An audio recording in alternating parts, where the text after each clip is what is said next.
Start the class. We are going to start the first chapter of your syllabus, that of your HRD, that is training and development. As I already told you, that training and development are two different words. We use it interchangeably, but the concept has some difference, and there is difference between training and development. The nuances of same I'm going to tell you in the subsequent classes, but as of now, let's start with training. थोड़ा सा difference ये समझो कि training and development हम लोग regularly use करने वाले हैं. तो ट्रेनिंग और डेवलपमेंट का क्या मतलब होता है? ट्रेनिंग का मतलब होता है imparting new skills to the employees. Understood? When you impart new skills to the employees, new knowledge to the employees for working, then that is known as training. And development का मतलब होता है, development is always an overall development of your personality. This development thing does not aim at only imparting you few skills and then taking it off. जब हम training और development के बीच में difference देखते हैं, then you will find it through your knowledge of this chapter कि training का मतलब होता है, training is something which is very very job specific. जब तुमको ट्रेन किया जाता है तो तुम्हारी ट्रेनिंग इस तरीके से ड्राफ्ट होती है कि that training is going to help you in the job that you are going to join. But जब डेवलपमेंट की बात होती है, then development is something that is going to help you not just for your job but for the entire career.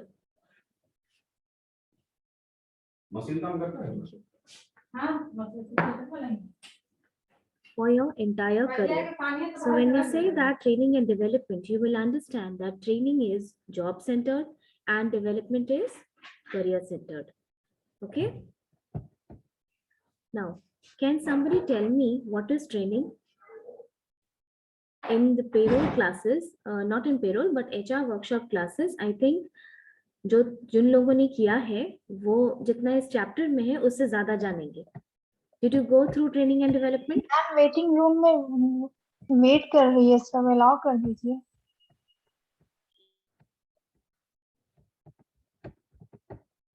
Tell me, what is training?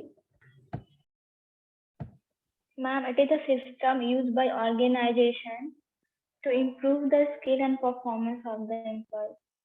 Okay. Others?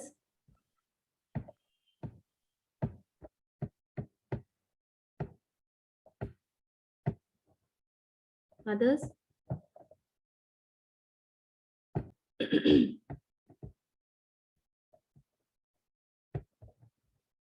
Okay. Training is don't make class a monologue. Okay. Class को class के तरीके से करिए. Online है फिर भी. This is your core subject. Training is an organized activity by the organization to impart new skills and knowledge to the employees. Now, HRD में human resource development में ये एक बहुत ही इम्पोर्टेंट वर्क होता है, एरिया होता है. ह्यूमन रिसोर्स का एक बहुत इंपॉर्टेंट जो एरिया होता है that is HR, that is training and development. Now इसका एग्जांपल देखो. You know that an IT company hires in bulk. जिस साल में जैसे विप्रो में या IT में या इंफोसिस में जब हायरिंग होती है, लगभग एक बैच में जो सिस्टम इंजीनियर्स के पोस्ट पे लोगों को लेते हैं, कितने लोगों का सिलेक्शन होता है? 200-250 अक्रॉस इंडिया ऐसे ही सिलेक्शन होता है. यू थिंक कि इतने बड़े मास को, इतने बड़े वर्कफोर्स को बिना ट्रेन किए अगर ऑर्गेनाइजेशन में लिया जाए तो क्या होगा इसका इम्पैक्ट?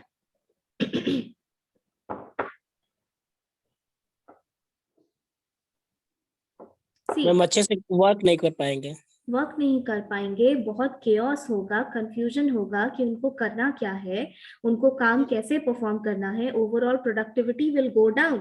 जब इतने सारे अनट्रेन्ड लोग साथ में होंगे तो टोटल प्रोडक्टिविटी नीचे चली जाएगी.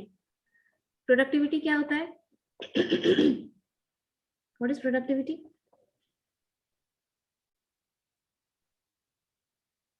ये हम बता चुके हैं क्लास में। क्या होता है प्रोडक्टिविटी? मैम काम करने की उनकी क्षमता जो how do you define productivity? Tell me. देखो तुम लोग बीबीएम के स्टूडेंट्स हो, ठीक है, इसके बाद ये 3rd ईयर है, इसके बाद सीधा नौकरी पे जाओगे या एमबीए करोगे, जो भी करोगे ये सब बेसिक मैनेजमेंट टर्म्स है जिसका कॉन्सेप्ट क्लियर होना चाहिए। आप थ्योरी कोई याद करता है क्या? तीन पन्ने की थ्योरी कोई याद करता है? वो सिर्फ यूनिवर्सिटी में लिखने के लिए होता है, लेकिन आपको ये तो पता होना चाहिए कि थ्योरी में है क्या। What is productivity? Productivity can be defined as the total workforce या total output divided by the total number of people.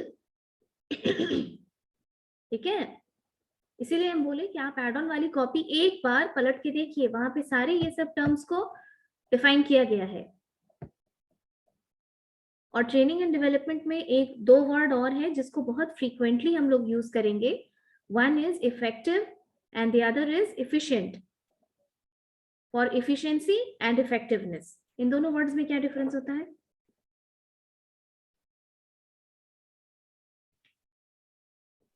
Ma'am efficiency work of capacity, efficiency work of capacity, और इफेक्टिवनेस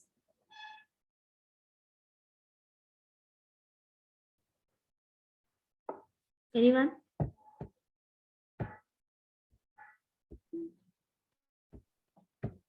कोई भी काम करने का तरीका, मतलब कोई किस तरीके से करता है। मैम किसी भी काम को लिमिटेड टाइम में और गिवन रिसोर्स के अंदर मतलब करने को एफिशिएंसी एंड इफेक्टिवनेस कहते हैं। देखो समय पर पूरा करने को एफिशिएंसी कहते हैं। देखो तुम लोग का कॉन्सेप्ट क्लियर नहीं है एफिशिएंट और इफेक्टिवनेस को लेके। तुम लोग को एक एग्जांपल देते हैं, इस एग्जांपल से समझो।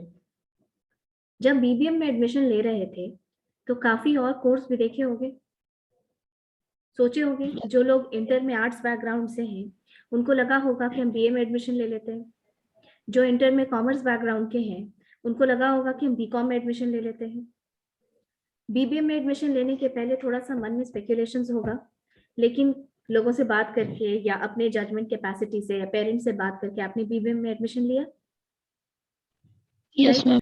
बहुत सारे कोर्सेज को छानबीन करके जब तुमने बीबीएम में एडमिशन लिया तो तुमको ये लगा, क्यों एडमिशन लिया?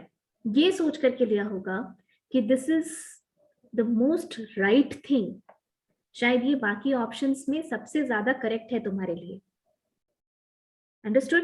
दिमाग में यही होगा कि बाकी ऑप्शन से ज्यादा बेहतर तुमको बीबीएम लगेगा, इसलिए तुमने इसमें एडमिशन ले लिया। This is known as effectiveness. इसको कहते हैं इफेक्टिव डिसीजन, यानी डूइंग द राइट थिंग। लिखो, कॉपी में लिखो। इफेक्टिव के सामने लिखो डूइंग द राइट थिंग।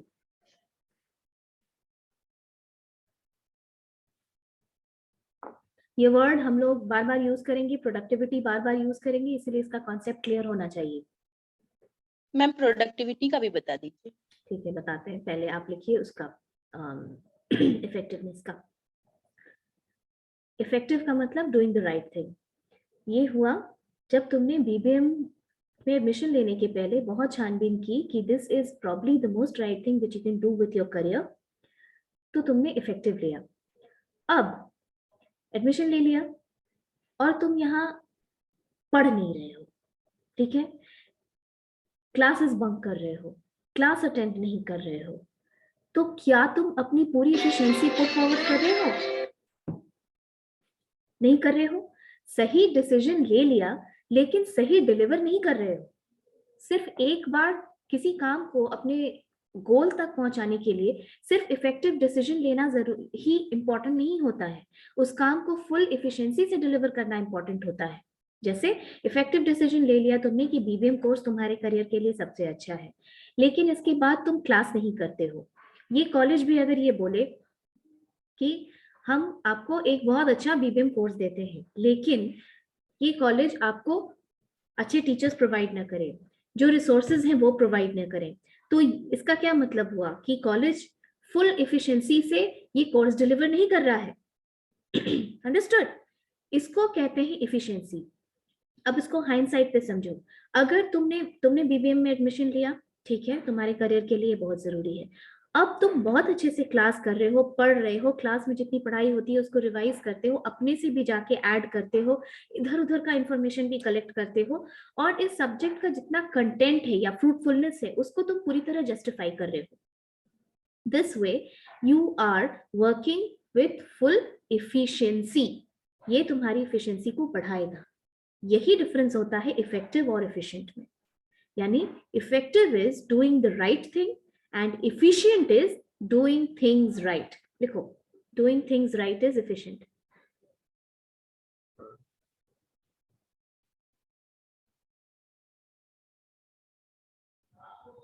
ठीक है? efficient और effective के बीच में डिफरेंस समझ में आया? Yes ma'am. टोटल प्रोडक्टिविटी का लिखो। Total productivity is equal to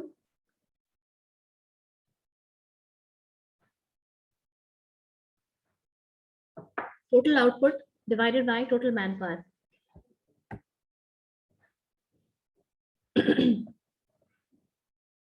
Total output divided by total manpower. Ma'am एक बार फिर से तीनों का रिपीट करिएगा। किसका? एफिशिएंसी का। Right now. Effective is doing the right thing. Efficient is doing things right.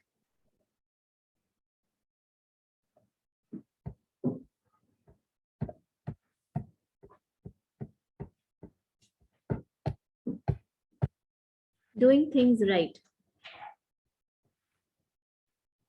Productivity is total output by total manpower. अब देखो, अगर प्रोडक्टिविटी का डेफिनेशन ट्रेनिंग एंड डेवलपमेंट में प्रोडक्टिविटी बार बार यूज होगी, इसीलिए इसका कॉन्सेप्ट एकदम दिमाग में क्लियर रखो। प्रोडक्टिविटी के डेफिनेशन में क्या लिखा हुआ है? Total manpower, total output divided by total manpower. अब देखो, मान लो कि टोटल आउटपुट x है और टोटल मैनपावर 10 है। 10 लोग हैं जिनसे आप काम करवा रहे हैं। ये 10 लोग जब ट्रेंड होंगे तो प्रोडक्टिविटी बढ़ेगी कि घटेगी? बढ़ेगी। बढ़ेगी। क्यों बढ़ेगी? क्योंकि न्यूमरेटर बढ़ जाएगा और डिनोमिनेटर सेम ही रहेगा। अंडरस्टूड? प्रोडक्टिविटी बढ़ाने का क्या मतलब है कि तुम ट्रेन कर रहे हो, उनकी इफिशिएंसी को बढ़ा रहे हो। अभी वो जो काम 4 घंटे में करते हैं, फिर वो ट्रेनिंग के बाद वो काम को शायद 3 घंटे में करेंगे, और ये एक एक घंटा जब 10 लोगों का बचेगा तो टोटल प्रोडक्टिविटी बढ़ेगी कि घटेगी? बढ़ेगी। और यही होगा कि अगर ये 10 जो लोग हैं ये अनट्रेन्ड है, तुम्हारा मैन पावर अनट्रेन्ड है, नॉट ट्रेन्ड, तब क्या होगा? ये प्रोडक्टिविटी बढ़ेगी कि घटेगी? घटेगा। घटेगी। अब समझ में आया तीनों वर्ड के बीच का डिफरेंस? Yes ma'am. ये सब बहुत छोटा छोटा वर्ड्स होता है जो कि मैनेजमेंट का बेसिस है। आप बीबीएम पढ़ रहे हैं, अगर कोई आपसे पूछेगा और आप नहीं बता पाएंगे तो फिर कोई भी थ्योरी, कोई भी थ्योरम याद करने का कोई फायदा नहीं है। और ये सब छोटी छोटी चीजों को इंटरव्यू में पकड़ा जाता है कि आपका कॉन्सेप्ट क्लियर है कि नहीं है। Now let's come back to training and development. Training is an organized activity by an organization to impart new skills and knowledge to the employees. Okay?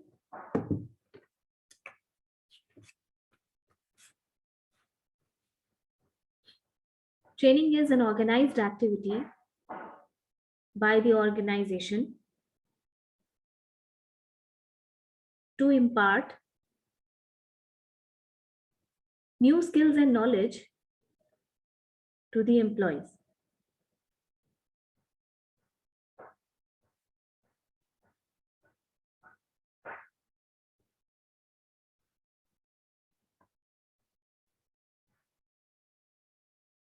Okay? अब तुम ये बताओ कि क्या ट्रेनिंग, जैसे बहुत सारी चीजों पे ट्रेनिंग दी जाती है, अगर किसी एचआर को रिक्रूट किया गया है और उससे एक्सपेक्टेड है कि आप पेरोल का सॉफ्टवेयर चलाइए, तो उसको पेरोल का ट्रेनिंग दिया जाएगा। किसी Yes, भी कोई भी ऑर्गेनाइजेशन, जैसे अभी हमने एक एग्जाम्पल लिया कि कोई भी ऑर्गेनाइजेशन अगर जैसे एम्फोसिस है, एक बैच में उसके 200-250 लोग अक्रॉस इंडिया रिक्रूट होते हैं। Can you imagine such a large batch of employees to start working without having been given any formal training? आप उससे एक्सपेक्ट नहीं कर सकते हैं ये चीज। अगर आप ट्रेन नहीं करते हैं तो फिर एम्प्लॉयज कैसे सीखेंगे? हिट एंड ट्रायल मेथड से, राइट? अगर तुमको ट्रेन नहीं किया जाएगा और ऑर्गेनाइजेशन में डायरेक्टली ले लिया जाएगा तो तुम सीखोगे तो जरूर, लेकिन किस तरीके से सीखोगे? Hit and trial method. This hit and trial method may incur a very high cost of production for the organization. ठीक है, लेकिन कुछ जॉब्स ऐसे हैं, there are certain jobs जिसमें आप हिट एंड ट्रायल को अफोर्ड नहीं कर सकते हैं। आप सोच भी नहीं सकते हैं कि उन जॉब्स में बिना ट्रेनिंग के रिक्रूट किया जाए। कोई एग्जांपल दे सकते हो?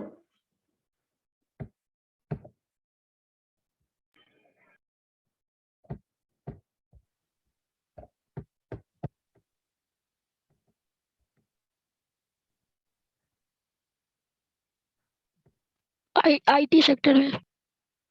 आईटी सेक्टर इससे भी ज्यादा खतरनाक example, can you imagine a pilot flying a plane without training? No, ma'am. And imagine him learning with a hit and trial method. No, ma'am. No. Next thing, can you imagine a worker who is working on lathe machine? lathe machine समझते हो? पुरानी movies देखना, मिल वगैरह में machine लगी रहती है line से, पूरा Yes, का sir. पूरा इंडस्ट्री भरा हुआ है मशीन से। Can you imagine the worker going straight away on that machine without any formal training? No, ma'am. No ma'am. No, ना? ma'am. नहीं। तो इस तरीके की बहुत सारा ऐसा होता है जॉब जिसमें कि आप ये तो नहीं ही कर सकते हैं क्योंकि प्रोडक्टिविटी नीचे चल, जैसे आईटी सेक्टर तुमने बोला, आईटी सेक्टर में किसी की जान नहीं जाएगी, लेकिन there are certain other jobs जिसमें कि तुम बिल्कुल भी अफोर्ड नहीं कर सकते हो कि बिना ट्रेनिंग के कोई भी जाए। जैसे माइनिंग, कोयला खदान के अंदर जो इंजीनियर्स जाते हैं, कैन यू इमेजिन कि तुम उनको कंडीशंस नहीं बताओगे, सेफ्टी मेजर्स नहीं बताओगे, ट्रेन नहीं करोगे उस एनवायरनमेंट के लिए और डायरेक्टली कोयला के खान में नीचे भेज दोगे? No ma'am. नो। ठीक है, तो देर आर मेनी जॉब्स जिसमें कि ट्रेनिंग बहुत इंपॉर्टेंट है। इनफैक्ट सारे जॉब्स में ट्रेनिंग इंपॉर्टेंट है, कुछ को हम इमेजिन ही नहीं कर सकते हैं बिना ट्रेनिंग दिए हुए। Now training is imparting new skills. Wait, Muskan is, you can't unmute yourself, Muskan. Wait.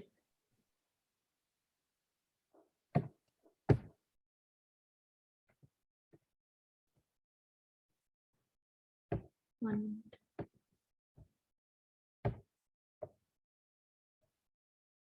Unmute yourself, Muskan.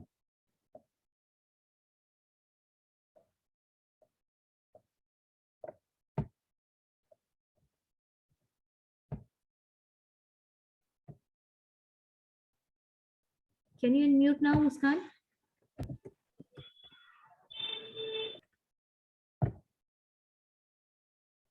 Can you unmute, Muskan? Message me.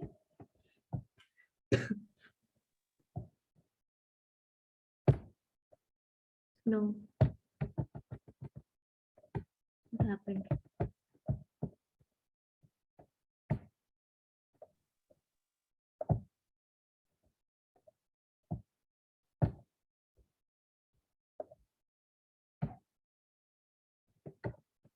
Wait.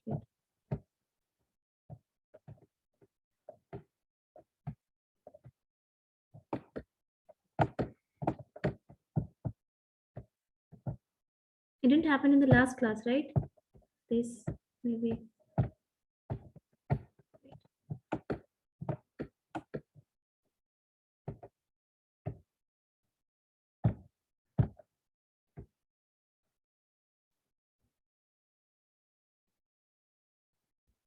You join again, Muskan.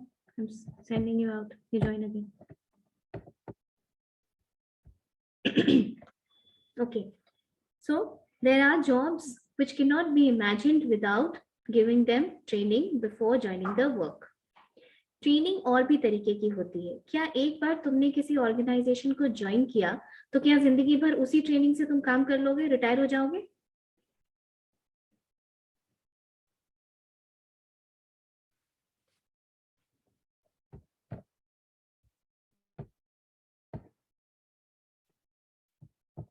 Am I audible? Yes, Okay. ma'am.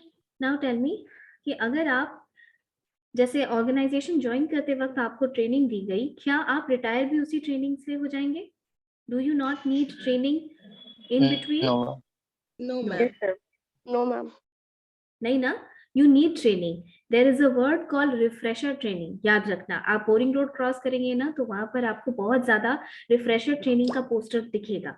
तो now you know it कि refresher training उनके लिए होता है to relearn things जो already काम कर रहे हैं, 5 साल 10 साल काम कर चुके, लेकिन you need to keep revising and keep updating yourself about the new things, and that is why you need refresher training. यानी जो एक्सपीरियंस्ड लोग हैं, जो ऑलरेडी एक्सपीरियंस्ड लोग हैं, उनको रिफ्रेशर ट्रेनिंग दी जाती है। ट्रेनिंग और भी तरीके की होती है, जैसे इंटर्नशिप ट्रेनिंग, जो तुम लोग शायद आप करोगे। You have not done internship, right? Yes, ma'am. No. No, ma'am. Then you will do your internship. Internship training क्या होता है? It's like, you know, it is like attaching your theoretical knowledge with your practical experience.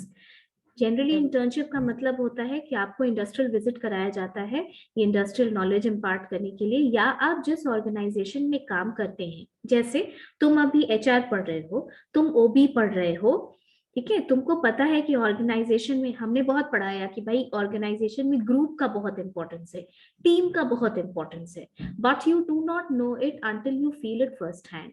That is why internship training important होती है कि आप organisation join करेंगे और वहां जब आप काम करेंगे 1 महीना 2 महीना या 6 महीने तक भी इंटर्नशिप होती है वहां, then you witness all the things that you have studied in your books and you see it on a practical basis.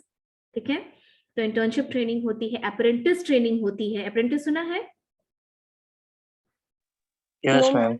ITI Yes, ma'am. वगैरह सुना है? उसमें क्या होता है कि बहुत सारे एम्प्लॉयज जो होते हैं वो कुछ स्टाइपेंड जैसा भी पैसा देते हैं, तो दोनों का फायदा होता है, आप लर्न भी कर रहे हैं, स्किल्स भी सीख रहे हैं और आपको स्टाइपेंड भी मिल रहा है। And the industries they consider apprentice as a very cheap source of labour. जहां किसी परमानेंट एम्प्लॉय को उसको 15,000 रुपए देना होता है, वहां अगर अप्रेंटिस को वो ट्रेनिंग कराता है तो 8,000 रुपए ही देता है, और काम वो सिखाता भी है, कराता भी है, तो बोथ आर बेनिफिटेड कि वो सीख भी रहा है और पैसा भी कमा रहा है। And the industry will also treat it as a cheap source of labour. ठीक है, तो इंटर्नशिप ट्रेनिंग होती है, अप्रेंटिस ट्रेनिंग होती है, रिफ्रेशर ट्रेनिंग होती है, जॉब ट्रेनिंग होती है, and many more. So you understood कि ट्रेनिंग क्या होता है। अब ये बताओ कि ट्रेनिंग क्या सिर्फ एम्प्लॉयज के लिए इंपॉर्टेंट है या सिर्फ एम्प्लॉयर के लिए इंपॉर्टेंट है, और बोथ? Both ma'am. बोथ के लिए है? Yes ma'am. Okay, yes ma'am. So अब आप लोग खुद इतने डिस्कशन से पॉइंट्स बताएंगे। Let's make this class interactive. Need for training में 2 कॉलम बनाओ, एक ऑर्गेनाइजेशन बनाओ और एक एम्प्लॉय बनाओ।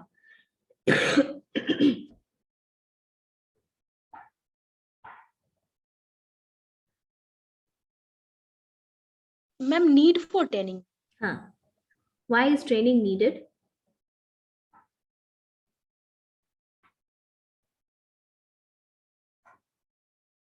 ठीक है, पहले क्या स्टार्ट करना है? पहले तुम ऑर्गेनाइजेशन स्टार्ट करो कि किसी ऑर्गेनाइजेशन को ट्रेनिंग इम्पार्ट करने का क्या क्या रीजंस हो सकता है। स्टार्ट, पॉइंट्स बताते जाओ सब, क्या आता है तुम्हारे दिमाग में?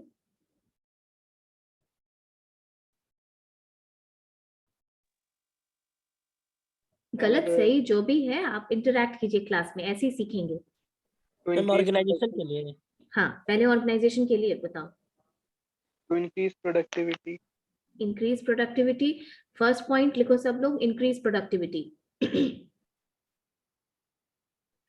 develop a skill. Wait, let him explain the point. Increase, Ved Prakash said increase productivity, right? इसका क्या मतलब हुआ? क्या समझे तुम इससे? If we train employees with their full potential, we can have a good output from each and every employee, which will ultimately lead to a higher productivity of the whole organization. ठीक है, सबको समझ में आया? Yes, ma'am. Next point बताओ.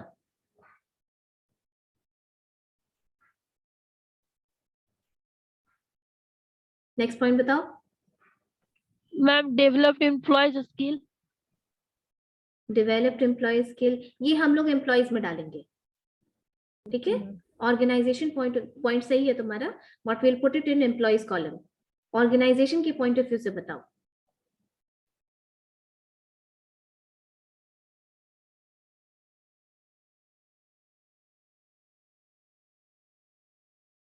Achieving organizational goals. ठीक है, achieving organisational गोल. लेकिन ये थोड़ा जनरल बता रहे हो तुम लोग, स्पेसिफिक पॉइंट्स बताओ. ये सब तो होगा ही, क्योंकि जब ट्रेन किया जाता है अचीविंग. ठीक है, ये पॉइंट पे लिखो, अचीविंग ऑर्गेनाइजेशनल गोल, क्योंकि जब ट्रेन किया जाता है then you are constantly steered all your focus, all your potential towards achievement of organisational goal. Next point. तुम To लोग enhance the knowledge. To enhance knowledge, ठीक है. More specific points. तुम लोग ये सोचो ना कि क्या नीड है ट्रेनिंग की. बस एज एन एम्प्लॉय सोचो कि अभी मार्केट में जो बिजनेस चल रहा है, कोई भी बिजनेस हो, उसमें नीड क्या है, क्यों कोई ऑर्गेनाइजेशन ट्रेन कराती है अपने एम्प्लॉयज को. ये हमेशा याद रखना कि training is a cost borne by the organisation. लाखों लाख रुपए खर्च होता है ट्रेन करने में. आईटी कंपनी जब एक एम्प्लॉय को ऑन साइट भेजती है तो उसमें 5-6 लाख रुपए सिर्फ उसकी ट्रेनिंग में खर्च होता है. अगर इतना पैसा आपके कोई ऑर्गेनाइजेशन खर्च कर रही है तो इसका मतलब है कि there must be something very very substantial coming out of that training purpose. तुम सोच नहीं पा रहे हो. compete मैम, टू अपने कॉम्पिटिटर से ग्रो करना, आगे बढ़ने के लिए ठीक है, मार्केट में. लेकिन पॉइंट तो बताए.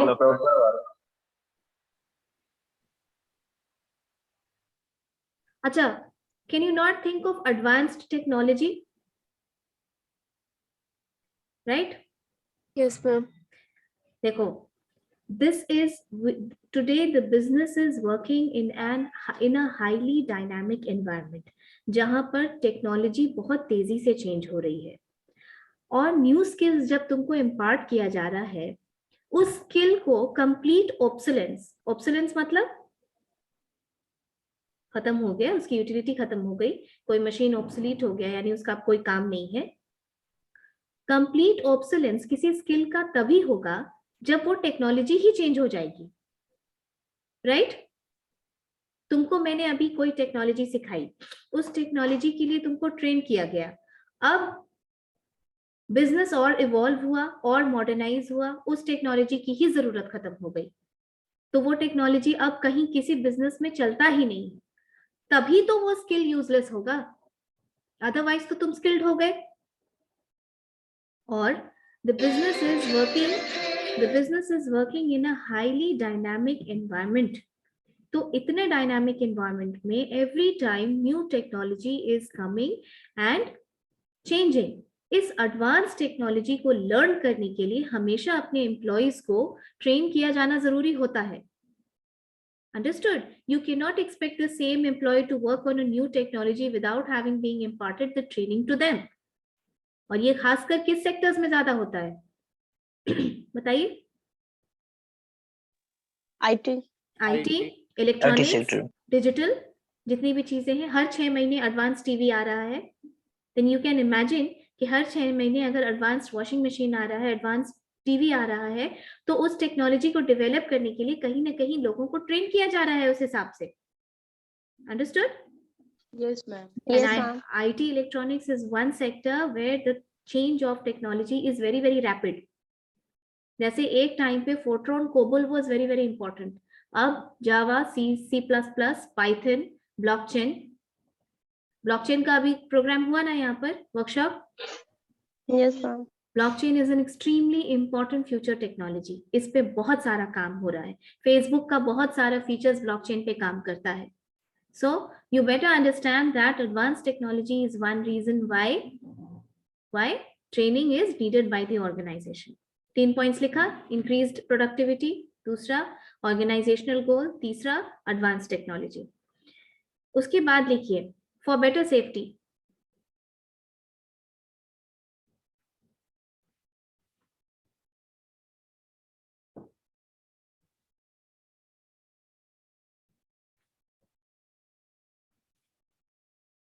For better safety, क्या समझ में आ रहा है इससे? क्या समझ पा रहे हो बताओ?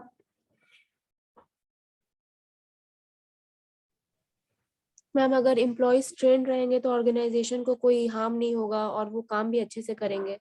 उन्हें टेक्नोलॉजी का मतलब यूज करना अच्छे से पता होगा।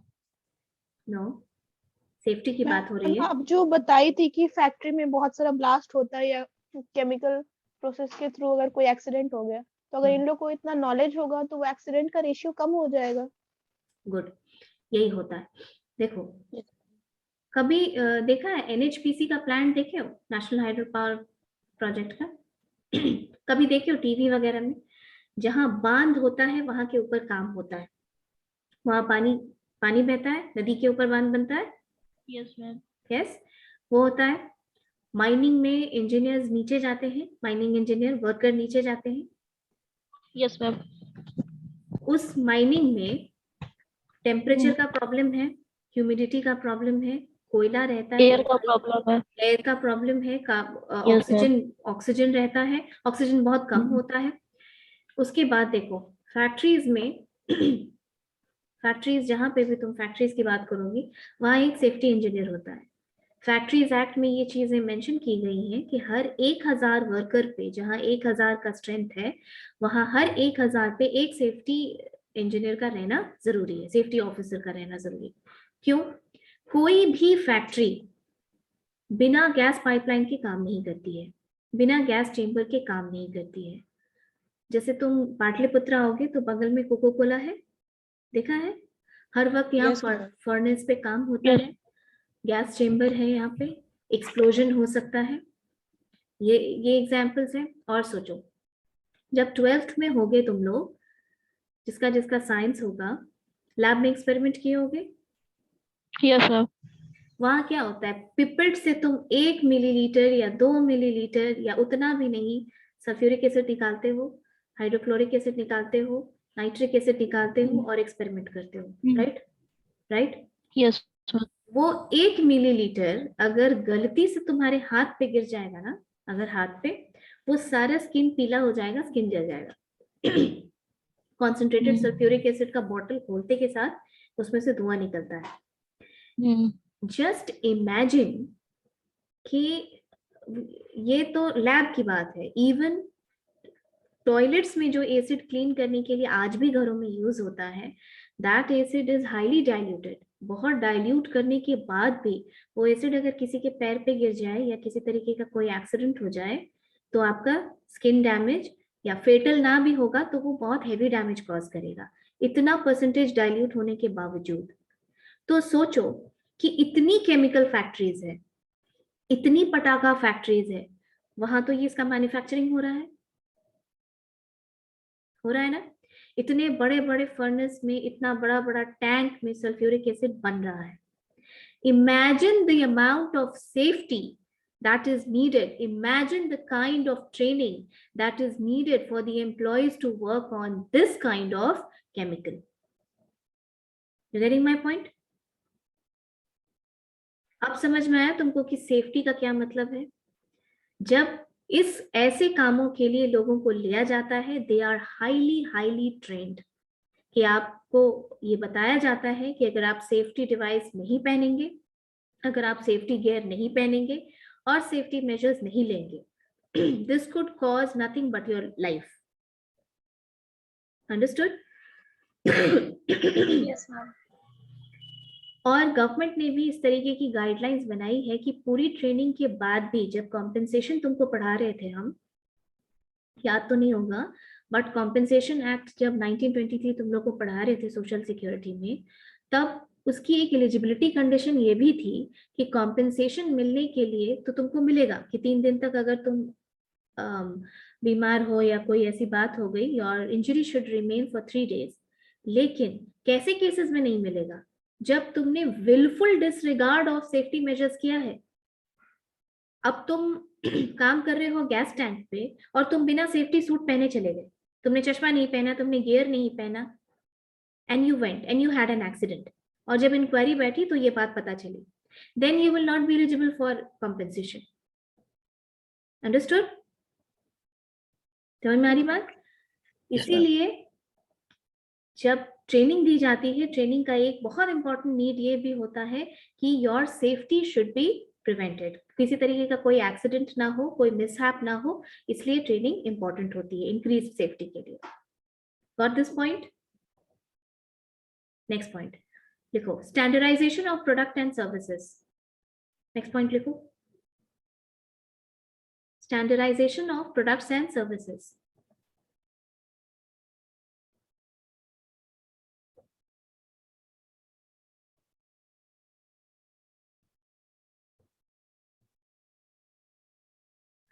स्टैंडर्डाइजेशन का क्या मतलब होता है?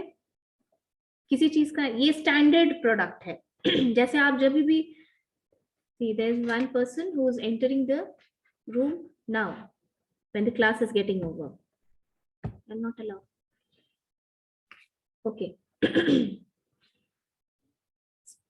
आप जितनी बार भी कोको कोला पीते होंगे, आपको एक ही टेस्ट आता होगा, आता है ना? कोई इधर उधर नहीं। Why? Because the product is standardized, and not just the product is standardized, the services are also standardized. You know, it is surprising for you to know that even the services are standardized. और product की standardisation से product services की standardisation में ज्यादा effort लगता है। For example, जो hotels में बड़े नाम हैं इंडिया एंड अब्रॉड, जैसे Shangri La, Hayat, Leela, Taj, these big hotels, ये ऐसे ही बड़े चेन नहीं है। The staff from bottom to top is extremely trained. यहाँ तक कि जो वर्कर्स आपका रूम क्लीन करने के लिए आते हैं, जो लोग रूम क्लीन करने के लिए आते हैं, जो रूम सर्विस के लिए आते हैं, जो वेटर्स आपको खाना सर्व करते हैं या रूम के लिए रूम सर्विस के लिए आते हैं, they are highly trained। इतने बड़े नाम ऐसे ही नहीं है, और ये ट्रेनिंग एक कंटिन्यूअस प्रोसेस होती है। You can not just train somebody and let him B for the life time, क्योंकि हमेशा टेक्नोलॉजी चेंज हो रही है। होटल्स की अगर तुम बात करो, हायर एफिशिएंसी के लिए जो बड़े होटल्स होते हैं या इवन जो मीडियम है, जिनके पास अच्छा कैपिटल है, वर्किंग एफिशिएंसी बढ़ाने के लिए they use a lot of flow chart and diagrams in the organization. ठीक है, जैसे आपने अपने रूम से बटन दबाया कि you need the room to be cleaned, you just press the button, the person will be available in 5 minutes, that person will clean the room within blink of your eyes। और ये चीजें कई बार कई rooms में होती होंगी। इतने staff तो वो रखते नहीं है, तो वो क्या करते हैं, स्टाफ की एफिशिएंसी बढ़ाएंगे। हर रूम के लिए they not keep a staff because they have to look at their cost of production, so they train them so much that they are highly efficient। जो नए स्टाफ्स आते हैं, they are required to look at the flow chart of the organization। जैसे जो पुराने कपड़े उठाए जाते हैं होटल से, उनको नीचे लॉन्ड्री में डंप करने का there is a flow chart। ठीक है, the arrows help them to work faster। ये सब PQM में पढ़ा चुके हैं तुम लोगों को याद नहीं होगा, टोटल क्वालिटी मैनेजमेंट में। इसी तरीके से एफिशिएंसी बढ़ाई जाती है। So every time you go to a hotel, you will feel that their service is standardized। Standardisation यानी ट्रेनिंग, और ये स्टैंडर्डाइजेशन कैसे होता है, ट्रेनिंग से होता है। This training thing will standardise your product and services, जिसका मतलब है कि तुम्हारा हमेशा एक ही टाइप का प्रोडक्ट और सर्विसेज बनेगा। ठीक है, there are certain biryani houses India में, जो बड़े बिरयानी हाउसेस हैं, even like biryani by kilo, and there are other biryani houses, they prepare biryani by machines. आप जितनी भी बार खाएंगे आपको टेस्ट स्टैंडर्ड मिलेगा। अंडरस्टूड? तो इन सेक्टर्स में ये कैसे स्टैंडर्ड होता है? पहला, they are doing it by machine. Second, they are continuously training the man power behind the machine. क्योंकि आप कितने भी अच्छे मशीन्स को यूज कर लें, your efficiency will not be delivered in full potential unless and until the man behind machine is trained. Understood? तो standardization training जो है, that makes standardization a rule rather than exception. Understood? You got this point? Yes, ma'am. Okay. Right. Yes, The ma'am. next point, reduction of waste.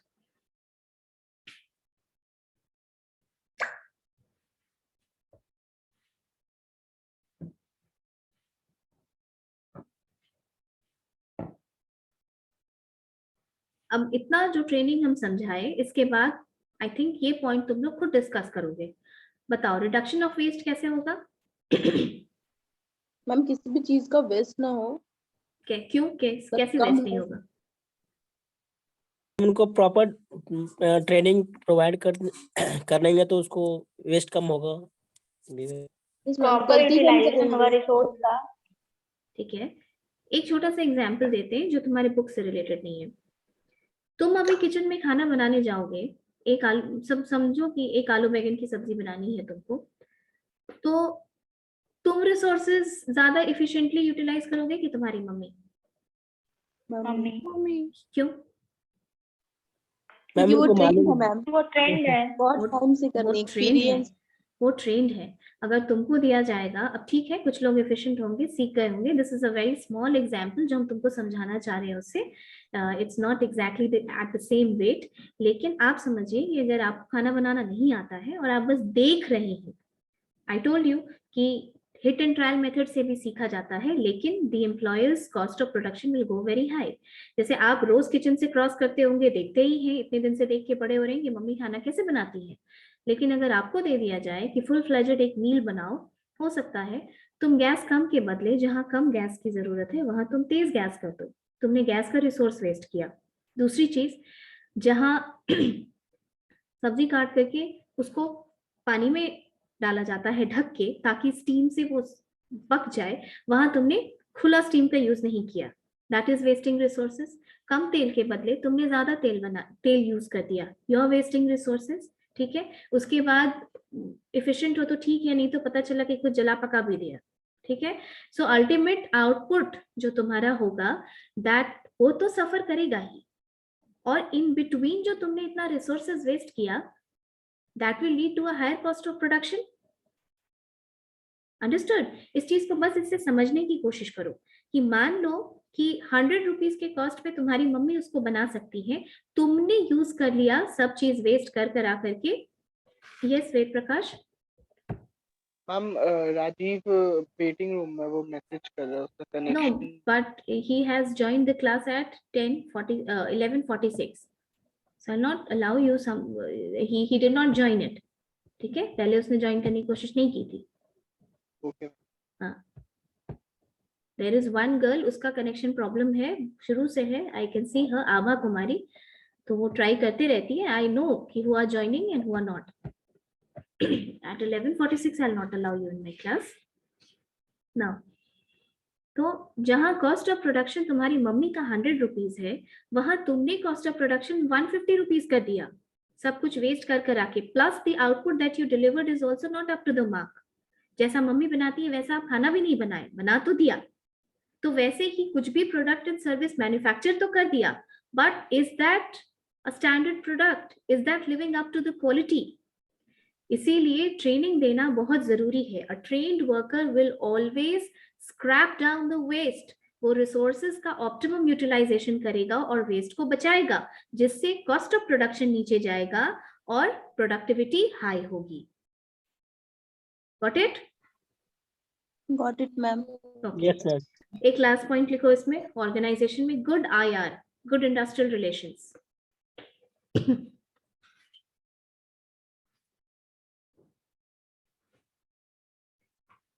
Industrial relation क्या होता है? Industrial relation means the relationship that arises between an employer and an employee because of the terms of employment. यानी अगर तुम किसी organisation के employ नहीं हो तो तुम्हारा उसके साथ इंडस्ट्रियल रिलेशन नहीं है. इंडस्ट्रियल रिलेशन तभी हम इस रेफरेंस पे बात करेंगे जब टर्म्स ऑफ एम्प्लॉयमेंट की बात हो रही है, वेज दिए जाने की बात हो रही है. A trained worker has complete cognizance, यानी उसको complete knowledge है कि इंडस्ट्रियल वर्कर्स की इंडस्ट्रियल रिलेशनशिप को हार्मनी में बना करके रखने के लिए, ये सिर्फ ट्रेंड वर्कर के लिए नहीं है, ये मैनेजर के लिए भी है, जो डेवलपमेंट में तुमको हम बहुत इलेबोरेट करके पढ़ाएंगे कि मैनेजर की ट्रेनिंग इसलिए दी जाती है क्योंकि उसको ये समझ में आना चाहिए कि अगर वर्कर से वो डिस्कॉर्ड करता है या वर्कर से डिसहार्मनी होती है, this will lower down the productivity.